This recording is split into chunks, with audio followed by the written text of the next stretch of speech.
Baik, Assalamualaikum warahmatullahi wabarakatuh.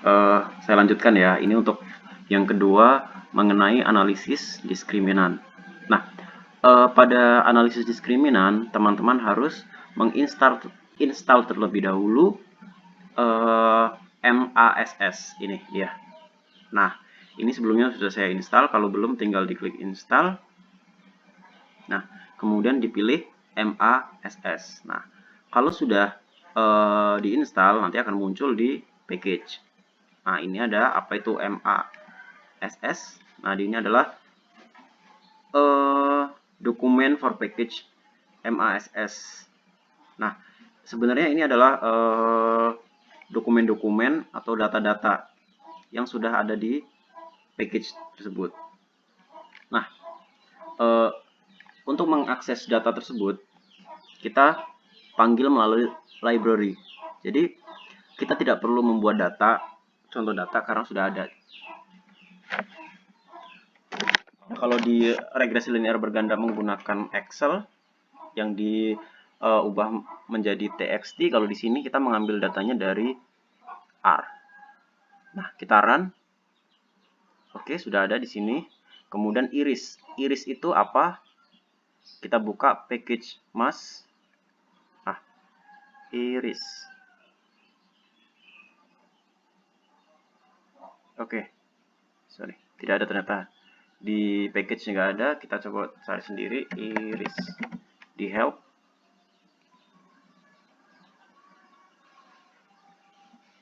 Nah, iris di sini adalah nih, this famous iris data give the measurement in centimeter of the variable sepal length, width, petal length, and width respectively for.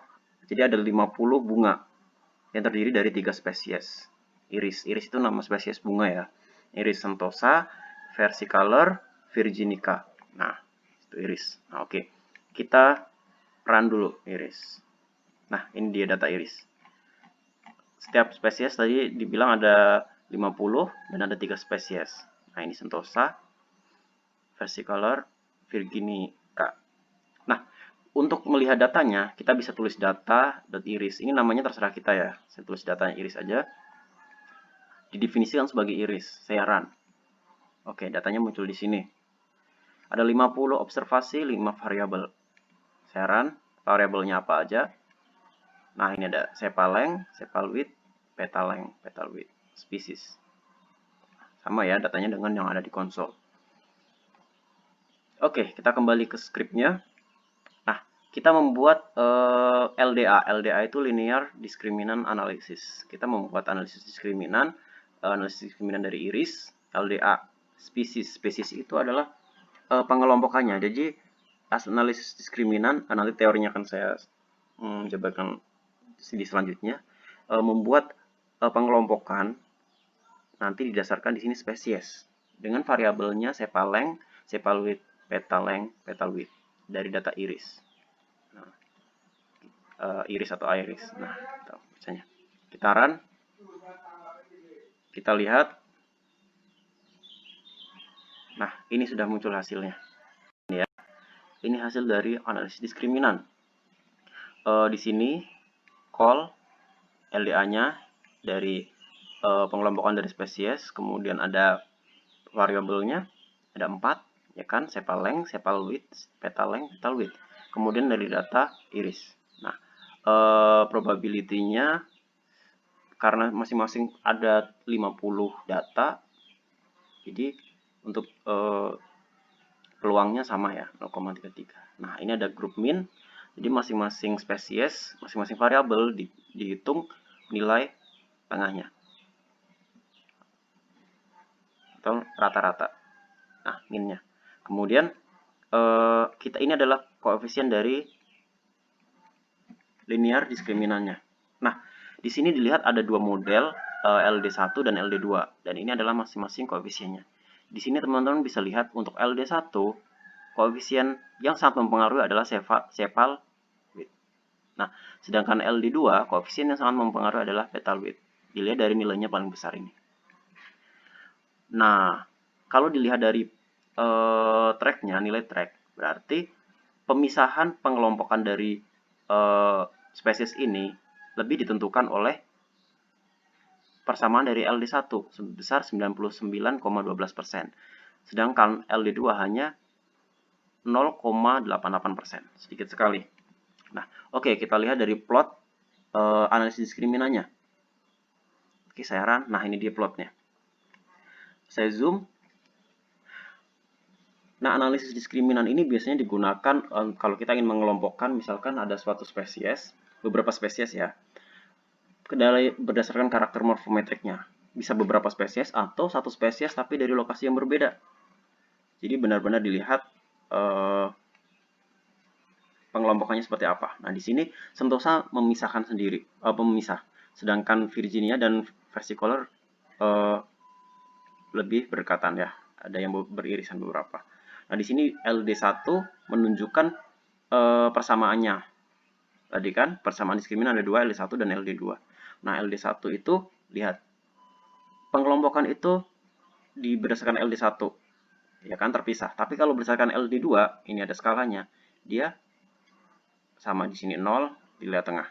Semuanya ada 0, melewati 0. Range-nya min 2 sampai 2. Lah, sebagian besar seperti itu. Sedangkan LD1, lihat nih range-nya. Sentosa terpisah sendiri ya, di antara 5 sampai 10 sekian. Sedangkan versicolor, nah, terpisah sebelah kiri 0. Hal ini menunjukkan, ya bisa terlihat dari proporsi dari track-nya ini. LD1 99,12%. Begitu ya. Jadi pengelompokan ini lebih besar dipengaruhi oleh persamaan dari LD1. Nah, oke. Selanjutnya kita akan melakukan uji model yang dibuat. Nah, kita menguji nilai dari masing-masing pengamatan. Kita misalkan dulu dari matriks X. Nah, kita hilangkan variabel kelima. Variabel kelima kan nama spesiesnya, karena kita ingin menguji variabel yang pembentuknya. Oke, kita definisikan X. Nah, kita lihat X-nya apa, di run. Nah, ini X-nya. X-nya hanya angkanya aja ya. 150. Oke, kalau kita lihat tabelnya. Nah, ini X. Oke, kita ambil datanya aja. Kalau data iris kan tadi ini iris, ini spesiesnya dihilangkan. Nah, itu bedanya. Kemudian kita menguji menggunakan analisis Wilk. Wilk ini harus yang dianalisis adalah residunya, sisanya. Nah, seperti ANOVA kan juga residunya ya. Sisa dari sisa, di pembaginya sisa kalau di ANOVA. Ya kan? Kuadrat tengah. Nah, di sini sisanya, residualnya diuji, kita run. Nah, ini residual dari masing-masing ANOVA-nya. Ya.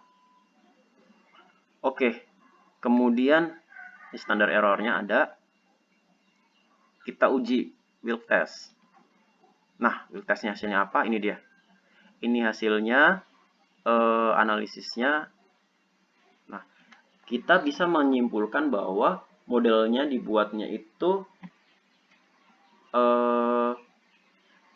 dapat dipercaya atau tidak, kita lihat dari p-value-nya. Nah, p-value-nya di sini ada bintang 3.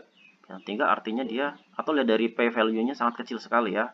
Pangkat minus 15. Jadi, pangkat minus 16. Sehingga kita dapat mempercayai model yang telah dibuat dari analisis diskriminan ini. Begitu.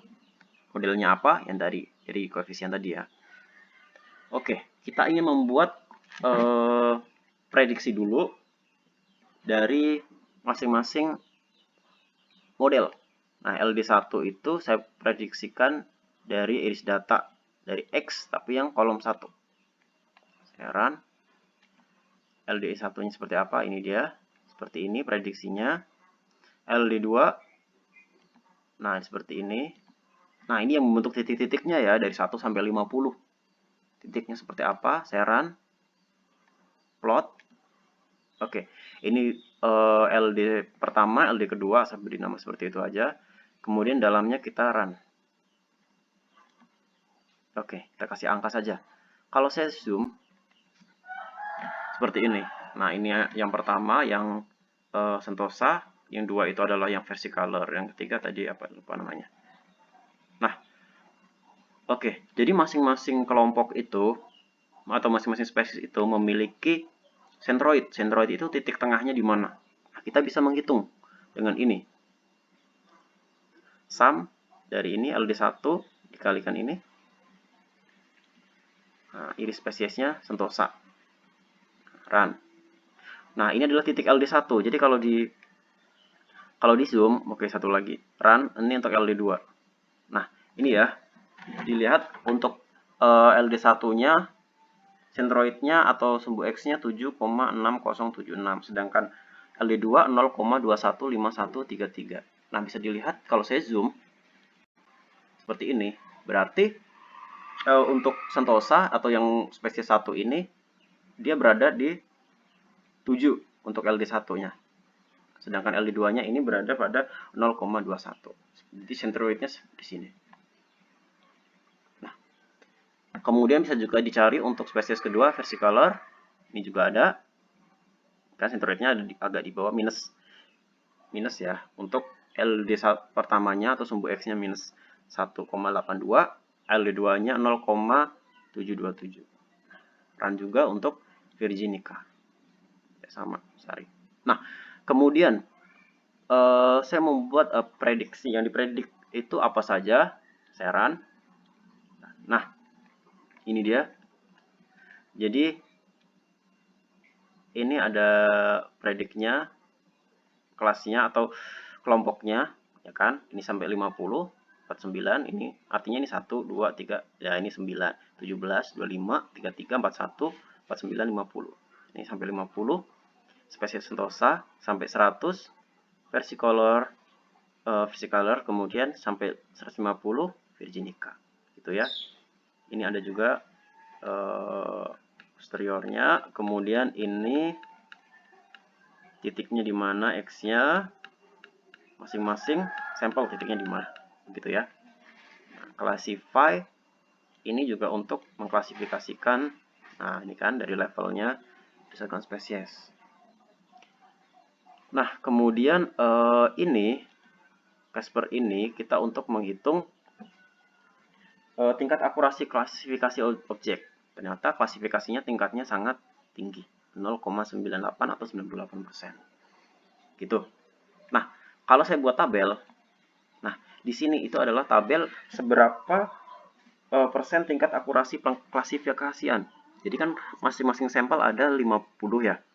Nah, berdasarkan hasilnya bahwa 50, kalau di SPSS namanya sharing komponen, 50 sampel sentosa itu atau 100%-nya merupakan sentosa sendiri, tidak ada mengalami sharing komponen. Nah, kalau versicolor ada 2 yang masuk ke Virginica, sedangkan Virginica ada yang 1 masuk atau mirip dengan versicolor. Kita zoom ya, coba. Nah, seperti ini. Ada 2, ini yang masuk. Kemudian ada 1 dari 3 yang masuk ke 2.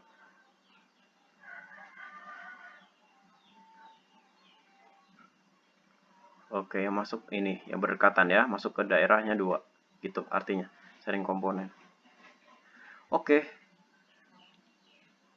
Kemudian ini adalah korelasi. Nah, LD1 korelasinya sangat tinggi ya, 0,1. 0,7, sorry. 0,78.